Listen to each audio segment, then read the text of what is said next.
welcome back to this European Schoolnet Academy course on games in schools. This is module 1, where we've been looking at why we use computer games. And as part of this module, we're going to be having a think about now, how do we learn with games? Now there are lots of reasons I think that we learn from games, but in this short clip I'm just going to be sharing some of the things that I consider to be key points. I want you to think about these key points as an educator and to challenge me as to see whether you think I'm right or wrong. So the first reason that I think we learn from games is because computer games are competitive, but they're also non-threatening. Young people like to compete, but at the same time they also don't like to be embarrassed, or sometimes they don't like to showcase their failure. Think about a 100-metre sprint, for example. A group of young people take part in this 100 metres. The group that finish first are more likely to go back and try again to see if they can better the score. The young person that always comes last is likely to give up, perhaps disengage, and perhaps actually not take part in that sporting activity again. That's because they feel threatened. And of course, in a threatened environment, that causes anxiety, and that we know anxiety is one of the barriers to learning. So computer games are competitive, but they're non-threatening, and they encourage us to try again in a different way. The other reason that I think computer games help us learn is because young people build up relationships with different characters and also with different gaming environments. This is no different to the same way as a young person might build up a relationship with a teddy bear or another inanimate object.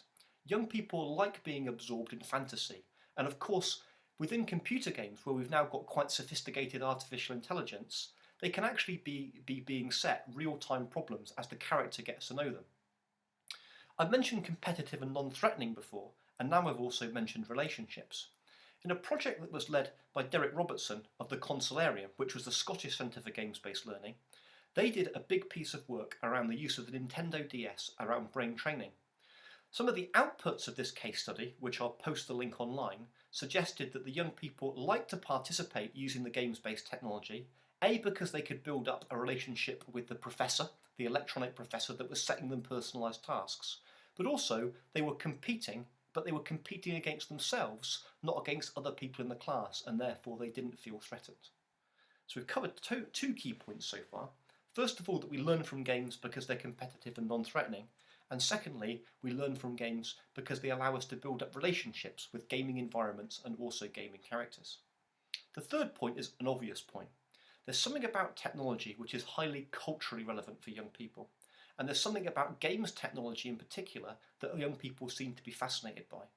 The trick, of course, is that if we can use this gaming technology combined with good pedagogy, then we start to create really interesting and stimulating, gaming environments. And in the next unit, we're going to be having a little look at games for thematic learning, and that's where the cultural relevance really starts to come into its own. The fourth point is maybe not so obvious, but I think games actually have a common language. A common language across children and increasingly a common language across adults as well. I've seen lots of badly dubbed films, but I've never seen a badly dubbed computer game. Now I've told this story before, but a number of years ago I took a group of children from my school to northern Alaska and we spent 14 days canoeing above the Arctic Circle. When we finished in the Inuit town of Noatak, within about 5 minutes the kids from my school in Scotland were mixing with the Inuit kids and they quickly swapped Facebook IDs and Xbox IDs as well. Why was this? Because technology has become a common interest to help us break down barriers between different groups of people, different cultures, different time zones, etc, etc, etc. And if we think about it, it makes a lot of sense, because actually games unite people, whether that's the Rugby World Cup or the Football World Cup or the Commonwealth Games, or the Olympics that will be happening this summer. There's something about games that bring people together.